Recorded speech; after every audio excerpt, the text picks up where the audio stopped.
Good morning students. कल हमने कक्षा 8 में पाठ 2 महाज्ञानी अष्टावक्र नामक एक पाठ पढ़ा था हमने, और उस पाठ में हमने पढ़ा था कि अष्टावक्र जो है, अष्टावक्र अर्थात तो उनके जो 8 भाग है शरीर के, वो टेढ़े थे। जैसे गर्दन टेढ़ी थी, उनकी हाथ टेढ़े थे, पैर टेढ़े थे, कमर टेढ़ी थी, झुकी हुई थी। इस प्रकार से आपकी पुस्तक में उनका एक फोटो दिया हुआ है। उस फोटो में आपको मालूम पड़ेगा कि उनके कौन कौन से भाग जो थे वो टेढ़े थे। तो उसमें हमने ये देखा था कि जब राजा जनक ने एक घोषणा की थी कि जो भी मुझे ज्ञान का उपदेश देगा, उस ज्ञान के उपदेश को सुनकर मुझे जो ज्ञान प्राप्त होगा उसके कारण में जो भी विद्वान होगा उसको मैं बहुत सारा धन या सम्मान प्रदान करूंगा।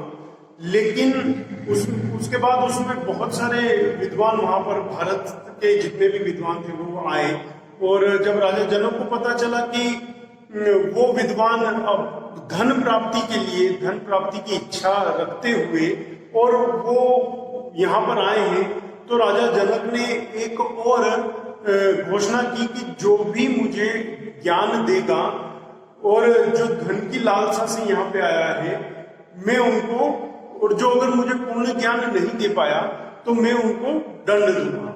यह सुनकर बहुत सारे विद्वान तो वहां से चले गए, और कुछ विद्वान जो कि राजा जनक को ज्ञान देने की इच्छा करते थे, उन्होंने राजा को ज्ञान के बारे में कुछ बातें बताई, लेकिन राजा जनक उनसे संतुष्ट नहीं हुआ और उनको जेल में डाल दिया। उन्हीं विद्वानों में एक विद्वान अष्टावक्र के पिता भी थे, और अष्टावक्र राजा जनक की सभा में गया तो वो इसीलिए गया था कि वो अपने पिता को वहां से मुक्त करा सके। और उसने फिर राजा जनक से कुछ बात करी, और जब वो राजा जनक की सभा में गया तो उसको देखकर राजा जनक और वहां के जितने भी राज्य के अधिकारी थे, सभासद थे, वो सभी सभासद और अष्टावक्र के ऊपर हंसने लगे। तो अष्टावक्र को इस चीज का, जब वो हंसने लगे तो अष्टावक्र ने भी आगे जो बात करी वो यहाँ पर मैं आपको हिंदी अर्थ यहाँ पर लिखा हुआ है, वो मैं आपको बताना चाह रहा हूँ, और संस्कृत में पढ़ूंगा जो कि आपकी पुस्तक में लिखी हुई है। आप एक एक लाइन पढ़ते जाना और इन चीजों को देखते जाना तो आपको हिंदी अर्थ समझ में आ जाएगा। अष्टावक्रेन एतेन अपमानेन दुखम न अनुभूतवान। अष्टावक्र ने इस प्रकार के अपमान का दुख अनुभव नहीं किया। अपितु सो अपि हसितवान, अपितु वह भी हंसने लगा। स्तम हसंतम दृष्ट्वा राजा जनकः उक्तवान यत् भवतः हास्यस्य किम कारणम्। उसको हंसता देखकर राजा जनक ने कहा, आपके हंसने का क्या कारण है। तदा अष्टावक्रः औदत् येन नृपेण ज्ञानस्य उपदेशकाय सम्मानस्य घोषणा कृता अस्ति तस्य सभायां नश्वरं शरीरस्य महत्वम अवगम्य हसन्ति जना। तब अष्टावक्र ने कहा, जिस राजा ने ज्ञान के उपदेश के लिए सम्मान की घोषणा की है, उसकी सभा में नष्ट होने वाले शरीर के महत्व को जानकर लोग हंसते हैं। अत्र ज्ञानस्य महिमानं कह अवगमिष्यति। यहाँ ज्ञान की महिमा को कौन समझेगा। उसके आगे, अष्टावक्र से वचनम श्रुत्वा सभासदः लज्जिताः अभवन्। अष्टावक्र के वचनों को सुनकर सभासद लज्जित हुए। सह उपदेशम दातुम राजा जनकः क्षमा याचना कृतवान। राजा जनक ने क्षमा याचना की, अर्थात उनसे क्षमा मांगी। सह उपदेशम दातुम प्रार्थितवान, उनसे उपदेश देने की प्रार्थना की।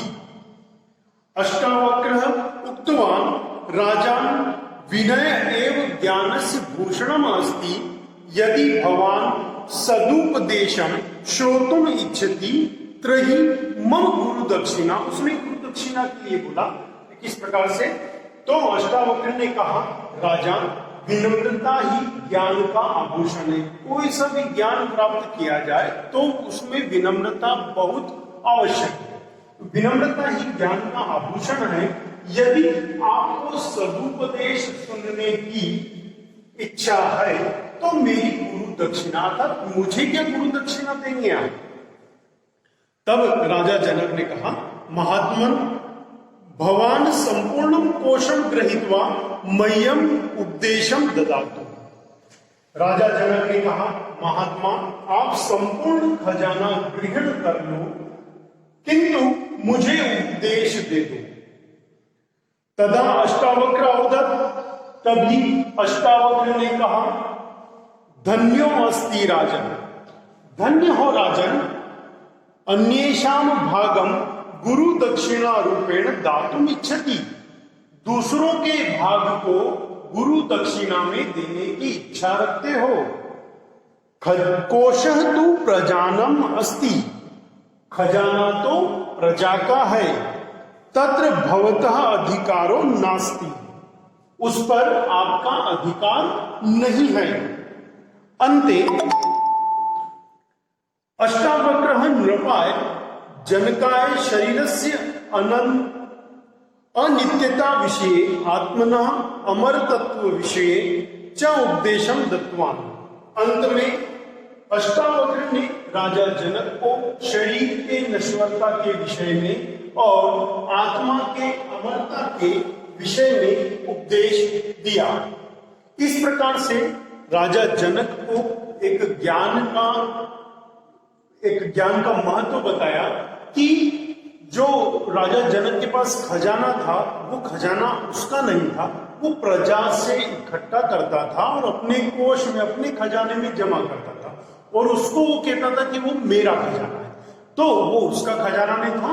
अष्टावक्र ने बताया कि ये खजाना आपका नहीं है, ये खजाना तो प्रजा का खजाना है और ये प्रजा में बांट देना चाहिए। प्रजा के हित के लिए, प्रजा की भलाई के लिए उस खजाने का उपयोग करना चाहिए। इस प्रकार से आज पाठ 2 महाज्ञानी अष्टावक्र का अनुवाद आज पूरा हुआ। अब अगले पाठ में, अगले वीडियो में हम इसी पाठ का अभ्यास कार्य पूर्ण करेंगे। धन्यवाद।